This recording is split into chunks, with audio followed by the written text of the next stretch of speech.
Hello, my name is Dr. Ram Gopal Krishnan. I am an infectious disease physician and I'll be talking to you on how you can safely resume your outpatient practice. We all know that COVID is here and COVID is here to stay. So whatever we do today needs to be continued long term, because we expect COVID will be with us for at least for a few months to a year, if not longer. So how can we resume our outpatient practices and take good care of our patients and yet make sure there is no transmission of virus from patients to us and from one patient to other patients? The first concept I want to introduce to you is the concept of a fever clinic. What is a fever clinic? This means that anybody with an acute febrile illness, it could be virus, it could be dengue, it could be malaria, anything, but anybody with acute febrile illness needs to be seen in a place which has protection available. Protection for the doctor in terms of a mask, face shield, protection for the patient in terms of a face mask. So no longer can patients just walk into your clinic. Your clinic is a standalone clinic located in a particular area. The patients just cannot walk in because they could be carrying COVID, they could be coughing and they could transfer virus to you. So they need to be told to call beforehand.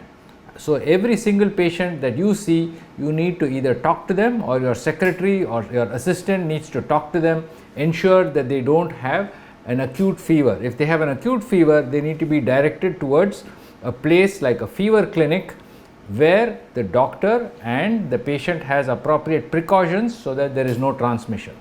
So once you are sure you are not dealing with an acute febrile illness, you can start seeing patients with their usual problems, whether it is diabetes or hypertension or any other issues. You can start evaluating them. And there are some principles first. The airflow in the room where you have your consulting practice should be from the doctor towards the patient.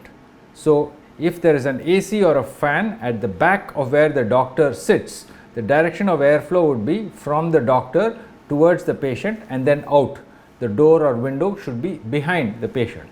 So this is a simple engineering method that you can easily incorporate these principles into your OP practice. Secondly, the patient should be masked. This is critical. There is no such thing as an unmasked patient. Just a simple mask, it could be a homemade mask or it could be a surgical mask for the patient. So no patient should come into either your waiting room or into your consulting room without wearing a mask. Thirdly, mask yourself. For us healthcare workers, a surgical mask is more than enough. If you want to wear an N95 mask, that is optional, but it is really not necessary in an OP practice because we don't generate aerosols. What is an aerosol? An aerosol is generated when you do procedures like bronchoscopy or you give nebulized treatments, endotracheal intubation, etc. We don't do these procedures in OP.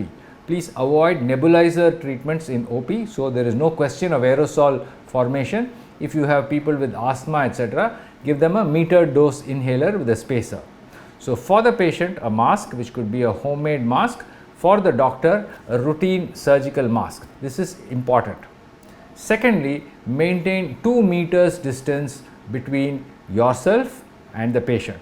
This is very important because this 2 meter distance is the maximum distance a droplet can spread. As you know, COVID is spread through droplets and all droplets fall to the ground within 2 meters of coming out. So if your patient is seated 2 meters away, you can get the full history, take a proper history, finish everything. Then when you start your physical exam, please make sure your mask is put on. Use some kind of eye protection. It could be a minor see-through face shield or a goggles so that if the patient speaks, the droplets don't go into your eye, and commence your physical exam. Be quick. Prolonged physical exams are risky because you are very close to the patient.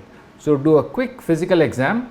Make sure the patient is not talking or giving history during the physical exam, because if the patient is talking, there is greater chance of droplets coming out, of your getting infected. So finish your history first, put on your face shield, examine the patient quickly, and then again move to your 2 meter distance away from the patient, and you can finish the rest of the consultation, writing prescriptions, counseling the patients, etc.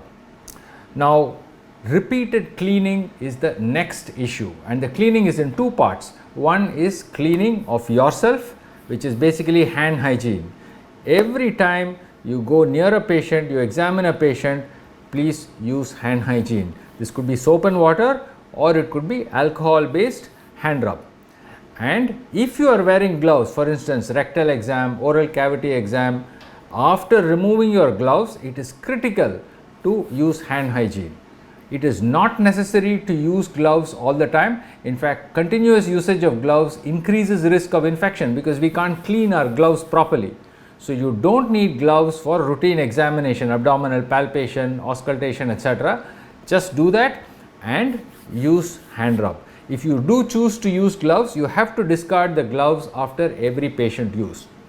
So if we follow these basic rules, 2 meters distance between us and the patient, mask for ourselves, mask for the patient, restrict physical exam and do it quickly, and keep a direction of airflow from us to the patient, we can eliminate transmission of COVID in your OP clinics. You can resume your practices and continue to take care of your patients.